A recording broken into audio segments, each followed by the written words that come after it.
Hi there, welcome to lecture 13 of Fox counting. Nothing is simpler, right? 1, 2, 3, 4, 5, easy to count. Well, when the objects you're counting are complicated and not laid out nicely in front of you, then it's a lot more complicated to count. And things get very serious very quickly. Okay. As an example of where counting enters into computer science, if you have an algorithm that tries every possible way of doing something once, then if you want to know how long that algorithm will take to run, you need to count the number of ways of doing that thing.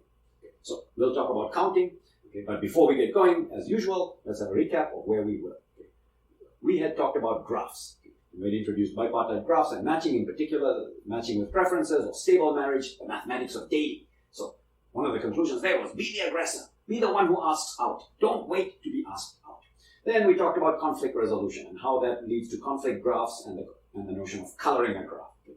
And the high-level picture here is that many problems you see in the real world can be reduced in some way to a problem on a graph, because most problems in the real world involve relationships, and that's where graphs become relevant.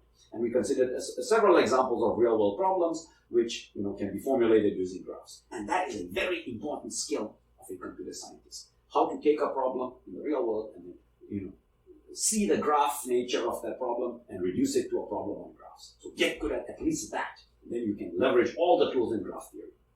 Now, today we're going to be talking about counting. And we'll introduce two basic tools for counting. One is the workman-like method to counting, which is called build-up counting. It's very related to induction. Okay. And the other is counting by bijection. That's a sort of more specialty counting. It involves a little more creativity, but boy, when you can get that to work, the results are spectacular. We'll also talk about something that you may be familiar with, permutations and combinations. The number of ways of choosing things from a set. Okay.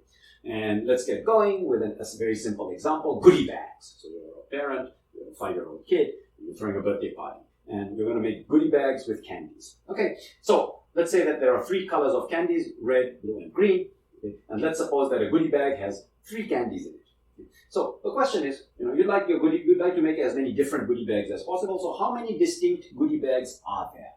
Okay? And we will say that 2 goodie bags are distinct if they have a different, distribution of colors of the candies. So, for example, a goodie bag in which the candies are red, red, green, so first is red, second is red, and third is green, is the same goodie bag as if the candies were red, green, red. You're just changing the order in which the candies are in the goodie bag. Nobody cares. The only thing that matters is what colored candies are in the goodie bags. Okay?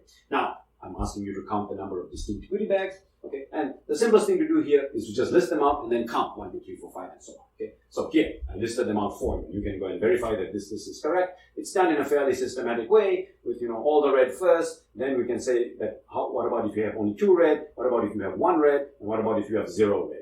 Okay, and then in each case you consider the possibilities for the other candies. So for example, if you have 2 red, the third candy is blue or green. If you have 1 red, then you have 3 options for the next 2 candies, either 2 blue, or blue and a green, or 2 green. And if you have no red, then there can be either 3, 2, 1, or 0 blue. Okay, and if you count all these up, 1, 2, 3, 4, 5, 6, 7, 8, 9, 10, there are 10 such goodie bags. So there are 10 distinct goodie bags when a goodie bag has 3 candies and there are 3 colors of candies.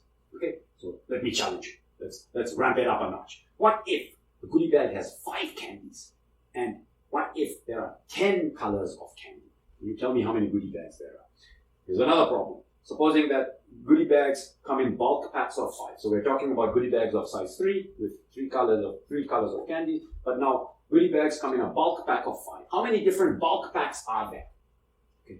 Now, one thing I'd urge you to think about as you try to solve these challenge problems is the relationship between problem 1 and problem 2. I claim that there's a very close relationship between those 2 problems, and if you see that relationship, then you're already making very good progress.